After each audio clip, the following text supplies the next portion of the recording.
साथियों नमस्कार। आप सभी लोगों का मेरे YouTube चैनल पर बहुत बहुत स्वागत है।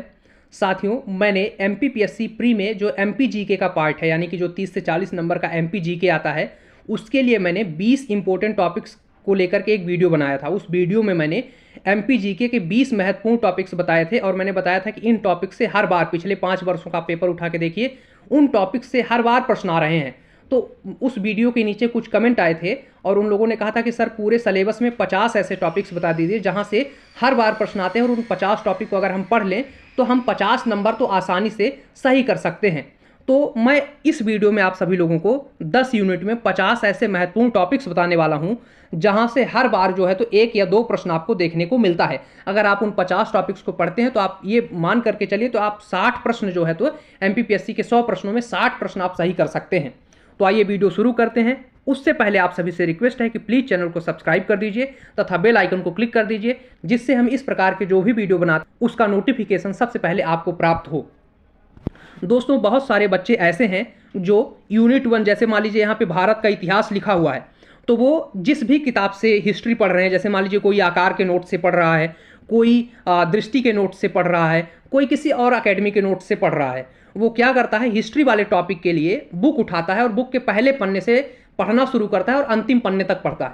वो सिलेबस को आगे पीछे करके उल्टा पलटा के ये नहीं देखता कि MPPSC का जो एग्ज़ाम है उसमें हिस्ट्री के किस टॉपिक से प्रश्न आ रहे हैं और हमें किस टॉपिक को ज़्यादा पढ़ना है, किस टॉपिक को कम पढ़ना है, किस टॉपिक को ज़्यादा समय देना है, किस टॉपिक को कम समय देना है। ये जो है तो पहला दूसरा अटेम्प्ट देने वाले बच्चे नहीं समझ पाते हैं।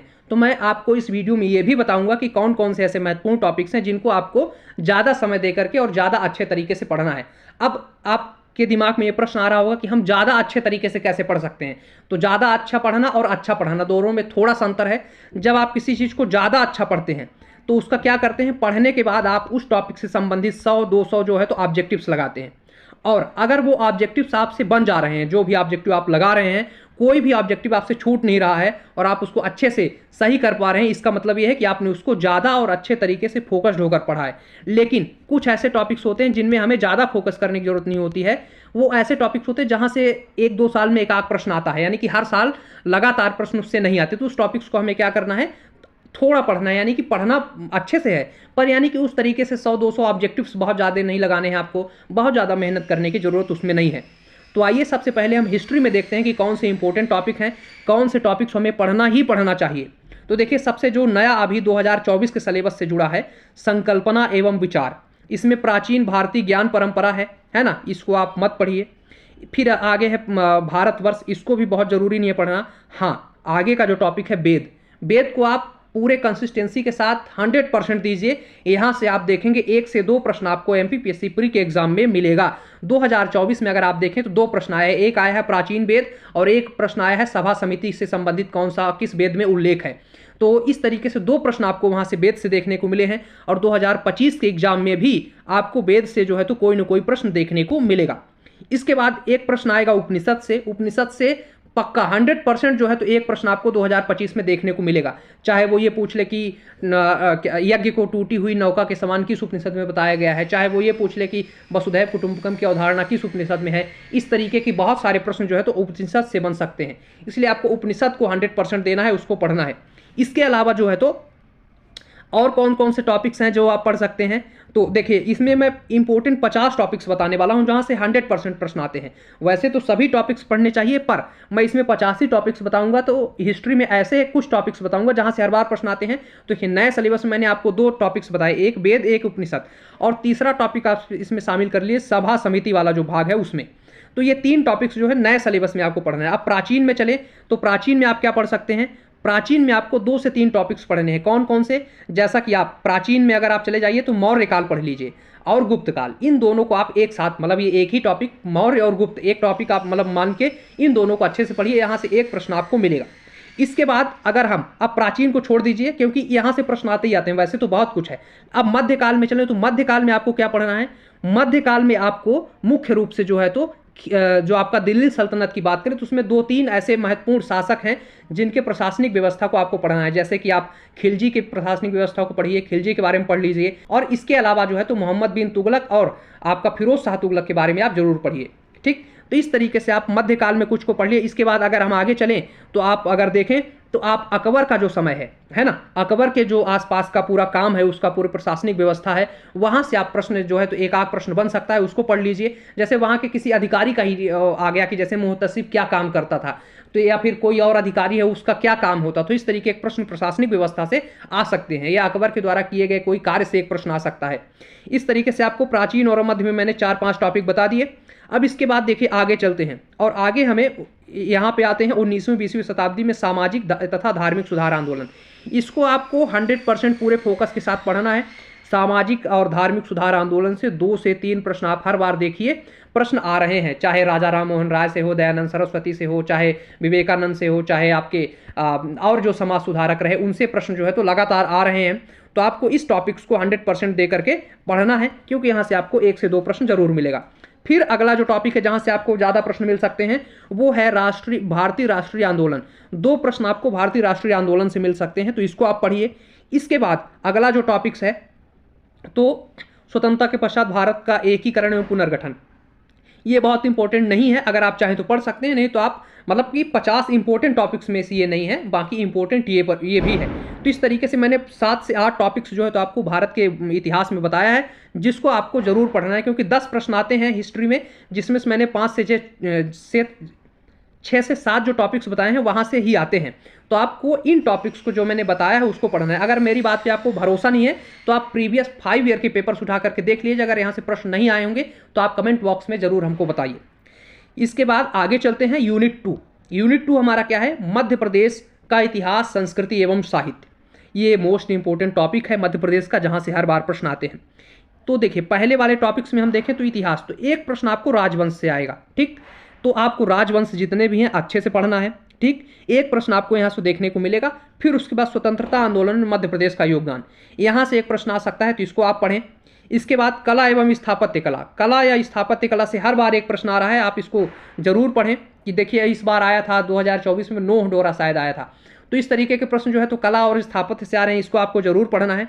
फिर इसके बाद आप चले जाइए लोक साहित्य में। अगला आपका इंपॉर्टेंट टॉपिक्स कौन सा है, देखो यहाँ पे राजवंश बताया था मैंने, यहाँ पे स्वतंत्रता आंदोलन में योगदान, और तीसरा टॉपिक्स जो है संस्कृति साहित्य में लोक साहित्य पढ़ना है। देखिए लोक साहित्य से पिछली बार 2 प्रश्न आया था, एक सुभद्रा कुमारी चौहान की कोई कविता रचना आई थी, और इसके अलावा 2 प्रश्न जो है तो और आपको साहित्य से देखने को मिले थे 2024 के पेपर में, तो आपको इसको जरूर अच्छे से पढ़ना है।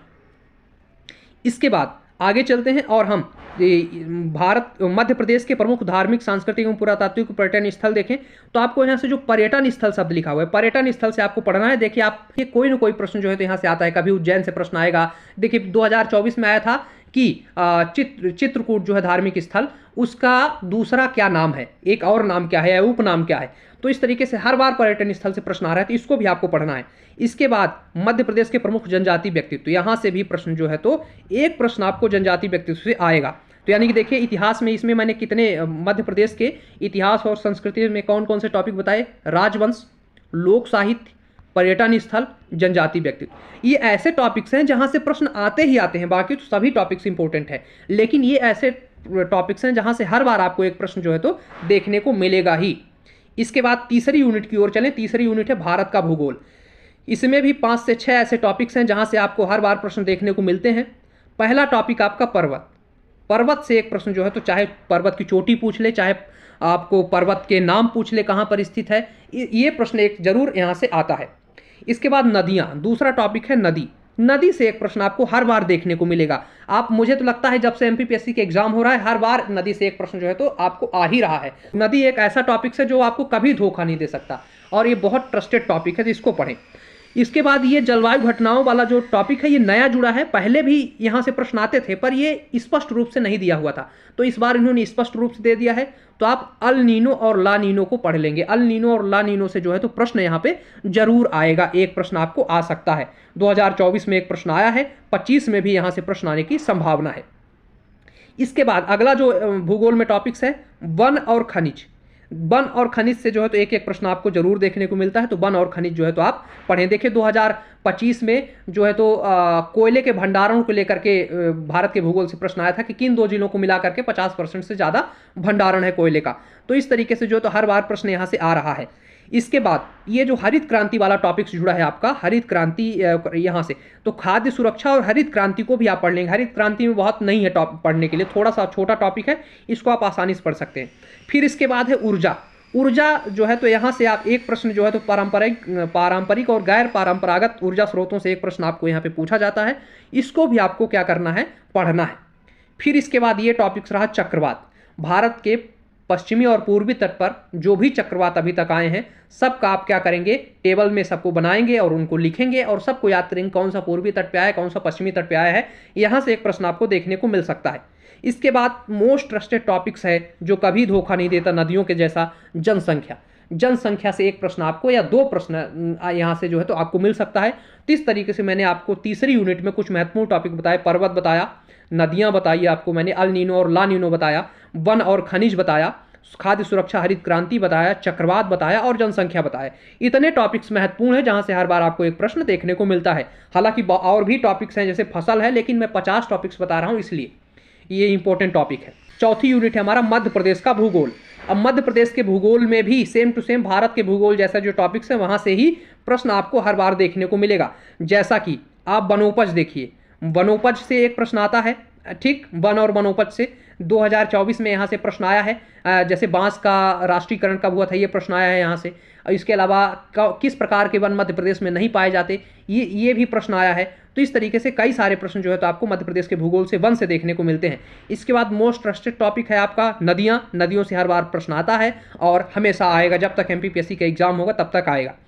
इसके बाद अगला प्रश्न जो है आपके कहाँ से आ सकता है, खनिज संसाधन। खनिज संसाधन से आपको 100% प्रश्न जो है तो एक मिलेगा, चाहे कुछ भी हो जाए MPPSC, चाहे कुछ भी सिलेबस बदल जाए, कैसा भी सिचुएशन रहे, खनिज से एक प्रश्न आपको मिलेगा। और कई बार तो दो प्रश्न भी आपको यहाँ से मिलते हैं, एक स्टैटिक प्रश्न होता है खनिज से और एक प्रश्न आपका करंट अफेयर से जोड़ करके पूछा जाता है। जैसे कि कोयले में मध्य प्रदेश का क्या स्थान है, तांबे में कौन सा स्थान है, हीरे में कौन सा स्थान है, इस तरीके के करंट से जोड़ करके प्रश्न यहाँ से पूछा जाता है।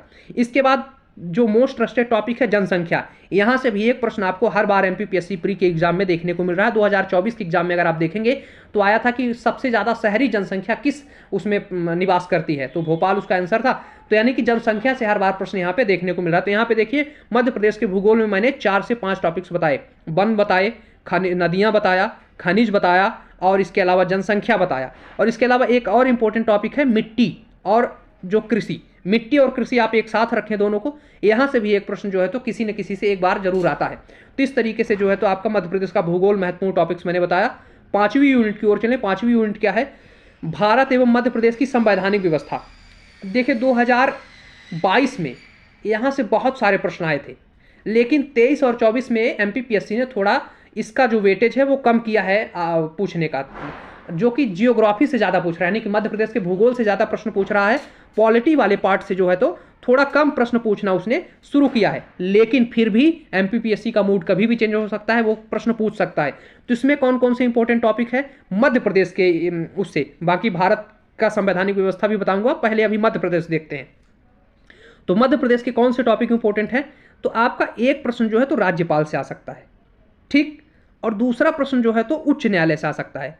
उच्च न्यायालय देखिए 2024 में आया था कि उच्च न्यायालय के न्यायाधीशों का से संबंधित एक प्रश्न यहाँ पे आया था, और महाधिवक्ता से एक प्रश्न आया था पॉलिटी में, और एक आध प्रश्न जो है तो और भी यहाँ से आए हुए थे। तो इस तरीके से जो है तो 24 में प्रश्न यहाँ से आए थे। तो यानी कि पॉलिटी से प्रश्न हर बार 2 से 3 दे रहा है। 2022 में इसने काफ़ी प्रश्न दिए थे। तो आप राज्यपाल पढ़ लीजिए और इसके अलावा उच्च न्यायालय पढ़ लीजिए यहाँ पे, और पंचायती राज एक टॉपिक, और पंचायती राज। तो आपको मध्य प्रदेश में जो है तो 4 टॉपिक्स अच्छे से पढ़ने हैं। राज्यपाल अच्छे से पढ़ लीजिए आप, उच्च न्यायालय पढ़ लीजिए आप, पंचायती राज पढ़ लीजिए, और नया जो टॉपिक जुड़ा है सुशासन, मध्य प्रदेश में सुशासन। यहाँ से 2024 में अटल बिहारी वाजपेयी नीति एवं सुशासन संस्थान पूछा था, इस बार भी यहाँ से प्रश्न आएगा। तो एक टॉपिक ये, तो यानी कि कुल 4 टॉपिक्स हैं भारत मध्य प्रदेश के भूगोल में जहाँ से प्रश्न आपको पूछेगा ही पूछेगा। इसके बाद अब भारत के संवैधानिक व्यवस्था को थोड़ा सा देखते हैं, क्योंकि ये 5वीं यूनिट में ही दिया हुआ है। तो इंपॉर्टेंट टॉपिक देखिए संविधान सभा। संविधान सभा बहुत ही महत्वपूर्ण टॉपिक्स है। आप 2022-23 से देखिए लगातार यहाँ से प्रश्न 3 बार आया है, और इसके पहले भी यहाँ से प्रश्न आता रहा है, चाहे संविधान सभा की समितियों से प्रश्न आया हो, संविधान सभा के अध्यक्ष से आया हो, संविधान सभा की बैठकों से आया हो। तो यानी कि कोई ना कोई प्रश्न जो है तो यहाँ से आ रहा है। संविधान सभा को आपको मोस्ट टारगेटेड टॉपिक करके जो है तो पढ़ना है, और इसके जितने भी ऑब्जेक्टिव्स मिले आपको हर बार लगाना है। इसके बाद महत्वपूर्ण टॉपिक्स राष्ट्रपति। राष्ट्रपति से आप देखिए हर बार एक आध प्रश्न जो है तो पूछने को एमपीपीएससी पूछ रहा है, यहाँ से आप इसको जरूर पढ़ें। फिर उसके बाद सर्वोच्च न्यायालय, हमारा जो तीसरा टॉपिक है भारत के संवैधानिक व्यवस्था में सर्वोच्च न्यायालय है, न्यायिक व्यवस्था या सर्वोच्च न्यायालय, वहां से प्रश्न आता है। इसके बाद मोस्ट इंपोर्टेंट टॉपिक है संवैधानिक संशोधन, जो संविधान के संशोधन हुए हैं वहां से हर बार एक प्रश्न आपको पूछा जा रहा है, तो इसको भी आप क्या करेंगे, अच्छे से टारगेट करके इसको पढ़ेंगे।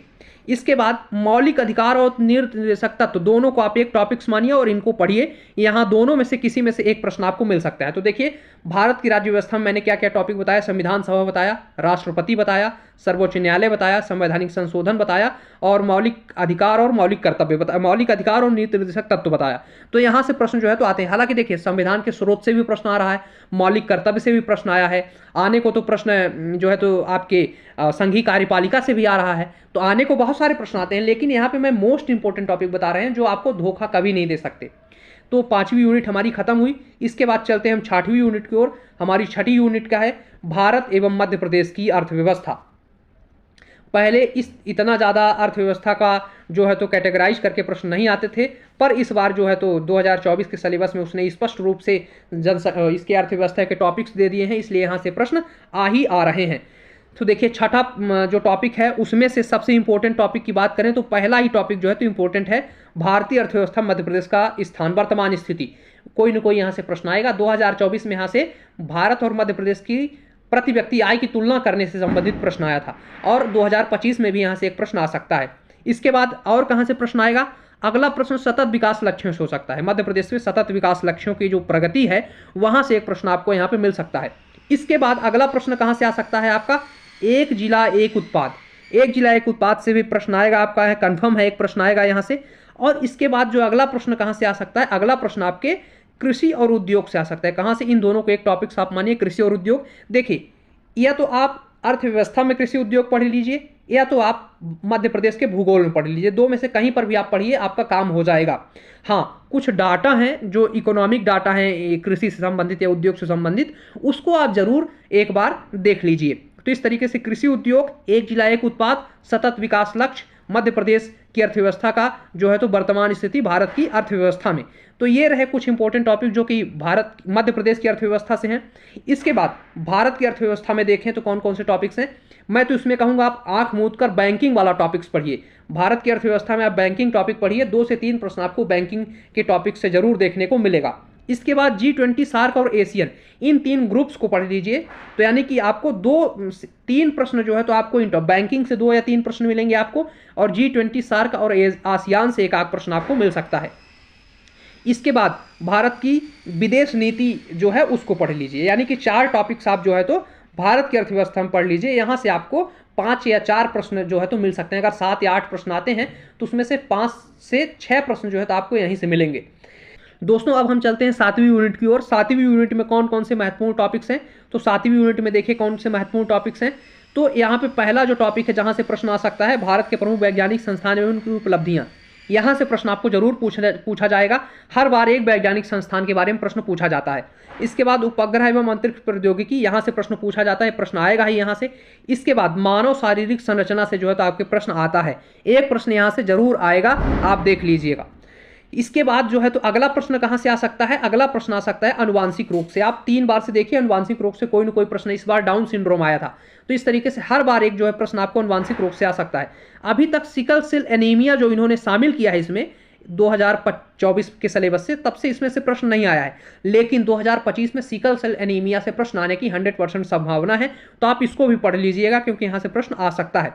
इसके बाद अगला जो टॉपिक से महत्वपूर्ण, पारिस्थितिकी तंत्र, पारिस्थितिकी तंत्र एवं जैव विविधता, यहाँ से एक प्रश्न या 2 प्रश्न आपको पारिस्थितिकी तंत्र एवं जैव विविधता से 2 प्रश्न आपको मिल सकते हैं। इसके बाद प्राकृतिक आपदा प्रदूषण वाले पार्ट से एक प्रश्न मिल सकता है। तो देखिए इसमें कौन कौन से टॉपिक इंपॉर्टेंट है, भारत के प्रमुख वैज्ञानिक संस्थान उनकी उपलब्धियां, अंतरिक्ष प्रौद्योगिकी, मानव शारीरिक संरचना और आनुवांशिक रोग, और इसके अलावा पर्यावरण, पारिस्थितिकी और प्रदूषण और प्राकृतिक आपदा प्रबंधन। ये 5 टॉपिक से 6 टॉपिक्स जो है तो यहाँ पे इंपॉर्टेंट है, जहाँ से हर बार प्रश्न जो है तो आपको देखने को मिलता ही मिलता है। इसके बाद 8वां टॉपिक है करंट अफेयर्स का। करंट अफेयर्स में मैंने एक वीडियो बनाया है, मैं डिस्क्रिप्शन बॉक्स में उसकी लिंक डाल दूंगा कि आखिर करंट अफेयर्स में आपको क्या क्या पढ़ना होता है, ठीक, क्योंकि बच्चे करंट अफेयर्स का स्पीडी या जो भी लाते हैं बुक्स और उसको पहले पन्ने से आखिरी पन्ने तक पढ़ते हैं, जो कि पढ़ने का सही तरीका नहीं है। एमपीपीएससी कुछ ही महत्वपूर्ण उसके जो क्षेत्र हैं जहां से प्रश्न पूछता है, जैसे किसी का निधन हो गया तो निधन से प्रश्न पूछ लेगा, किसी को कोई सम्मान मिला है यानी कि अवार्ड मिला है वहां से प्रश्न पूछ लेगा, किसी की कोई महत्वपूर्ण पद पर नियुक्ति हुई है वहां से प्रश्न पूछ लेगा। इस तरीके के जो है तो 4-5 महत्वपूर्ण टॉपिक से वो प्रश्न पूछता है। डिस्क्रिप्शन बॉक्स में मैं करंट अफेयर्स वाले वीडियो की लिंक डाल दे रहा हूं, आप वहां से देख लीजिएगा। ठीक, इसके बाद जो 9वां टॉपिक है हमारा, 9वां यूनिट है, सॉरी 9वीं यूनिट है सूचना एवं संचार प्रौद्योगिकी। हालांकि देखिए इसमें जो है तो एमपीपीएससी हर बार सभी टॉपिक्स को कवर कर रहा है। वो 10 प्रश्न यहाँ से देता है और 10 प्रश्नों के लिए वो सभी टॉपिक को कवर कर लेता है। जैसे कि कंप्यूटर से एक प्रश्न वो हर बार देता है, इलेक्ट्रॉनिक सूचना प्रौद्योगिकी से एक प्रश्न देता है, रोबोटिक्स से एक प्रश्न देता है, आर्टिफिशियल इंटेलिजेंस से दे देता है, साइबर सिक्योरिटीज देता है, ई गवर्नेंस देता है, इंटरनेट से। तो यहाँ पे आप कोई टॉपिक छोड़ करके नहीं जा सकते हैं, क्योंकि वो 10 प्रश्न सभी टॉपिक को क्या करता है, कवर करता है। इसके बाद 9वीं यूनिट हो गई। अब 10वीं यूनिट की ओर चलते हैं। 10वीं यूनिट बहुत ही महत्वपूर्ण है और यहाँ से 10 प्रश्न तो आप मान के चलिए, 10 से ज़्यादा प्रश्न भी आ सकते हैं, लेकिन 10 मिनिमम है यहाँ से जो कि प्रश्न आएंगे ही आएंगे। तो इसमें कौन से टॉपिक इंपॉर्टेंट जहाँ से प्रश्न आ रहे हैं, तो देखिए घुमंतु जनजाति, ठीक, यहां से एक प्रश्न आ सकता है, यानी कौन सी जनजाति कहां पर निवास करती है, जनजातियों संबंधित उनके निवास स्थान को लेकर के 2024 में भिम्मा जनजाति को लेकर के प्रश्न आया था। हालांकि बाद में विवादित होने पर एमपीपीएससी ने उसको डिलीट कर दिया था।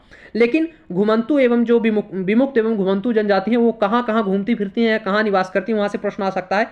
इसके बाद मध्य प्रदेश की जनजाति संस्कृति से प्रश्न आ सकता है ना, कि मतलब ये जो उनके त्योहार से आ सकता है, उनके खान पीन से आ सकता है, उनके उत्सव से आ सकता है, भाषा से आ सकता है, बोली से आ सकता है, साहित्य से आ सकता है। देखिए साहित्य से वान्या प्रकाशन आया था 2024 में, ठीक। तो इस तरीके से जो है तो इनके सांस्कृतिक परंपराओं से प्रश्न आ सकते हैं। इसके बाद जो कुछ महत्वपूर्ण जनजातियां हैं, जैसे गोंड है, बैगा है, भील है, कोरकू है, सहरिया है, इनको भी आप जो है तो अच्छे से पढ़ेंगे। यहाँ से 1 प्रश्न, 2 प्रश्न, 3 प्रश्न भी जनजातियों से इस वाले मतलब कि उन जनजातियों के बारे में पूछा जा सकता है। इसके बाद अगला जो टॉपिक है जहां से हर बार प्रश्न आता है, मध्य प्रदेश की जनजातियों का भारत के स्वतंत्रता आंदोलन में योगदान एवं राज्य के प्रमुख जनजाति व्यक्तित्व। अब देखिए जनजाति व्यक्तित्व वाला जो टॉपिक है वो यूनिट 2 का जो हम मध्य प्रदेश की कला संस्कृति पढ़ रहे थे वहां पर भी था और यहाँ पर भी है। तो आप किसी एक जगह चाहे तो यहाँ पढ़ लीजिए चाहे वहां पढ़ लीजिए, दोनों में से एक जगह आप पढ़ लीजिए, 2 काम हो जाएगा आपका। इसके बाद प्रमुख संस्थान से एक प्रश्न आएगा आपका, कहां से आएगा, प्रमुख संस्थान संग्रहालय एवं प्रकाशन से एक प्रश्न जो है तो आपको पक्का 100% देखने को मिलेगा, इसको आप जरूर पढ़ें।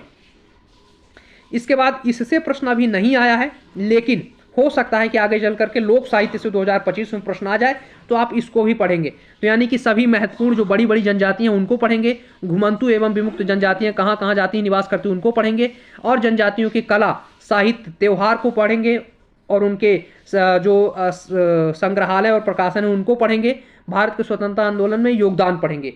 तो ये 10वीं यूनिट के 5 से 6 जो है तो इंपॉर्टेंट टॉपिक रहे आपके, जहां से प्रश्न आपको 10 प्रश्नों में 7 प्रश्न यहां से मिल सकते हैं। तो इस तरीके से मैंने यूनिट 1 से लेकर के यूनिट 10 तक के महत्वपूर्ण प्रश्नों को जो है तो यहाँ पे बताया है।